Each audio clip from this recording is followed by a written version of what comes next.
कवितेचं शीर्षक आहे पोळा. आला आला पोळा सर्व कामे सोडा, आला आला पोळा सर्व कामे सोडा, बैल धुवून सजून टिपटाप लावा त्यांचा जोडा. जगाचा पोशिंदा आजच खूप खुश असतो, जगाचा पोशिंदा आजच खूप खुश असतो, कारण त्याच्या बैलाचा सण जरा निराळाच असतो.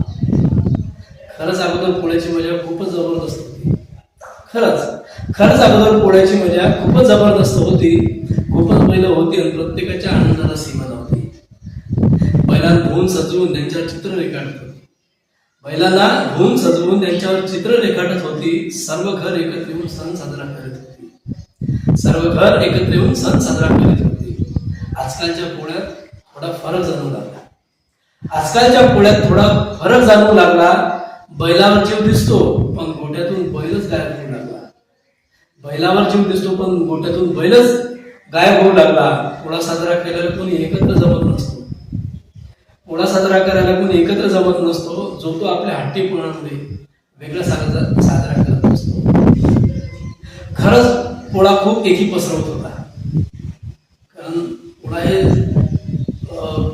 खूपच जबरदस्त असा सण म्हणून साजरा करण्यात होतो. आता पण करतात पण थोडाफार फरक जाणवतो.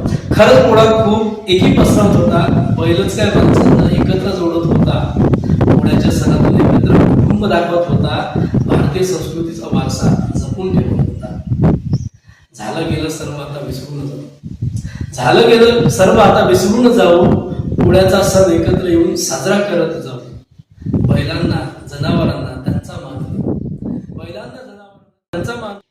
शेवटचं कडवं, आज पोळ्याच्या सणानिमित्त देवाला एकच प्रार्थना करतो, आज पोळ्याच्या सणानिमित्त देवाला एकच प्रार्थना करतो. सुखी ठेवत्या शेतकऱ्यांना तो या जगाचा पोट भरतो. जनावरांना पोहोचण्यासाठी तू खूप कष्ट करतो, जनावरांना पोहोचण्यासाठी तू खूप कष्ट करतो. कसा मला कोणी बैल विकणार नाही, मी एवढी प्रार्थना करतो. कसा मला कोणी बैल विकणार नाही.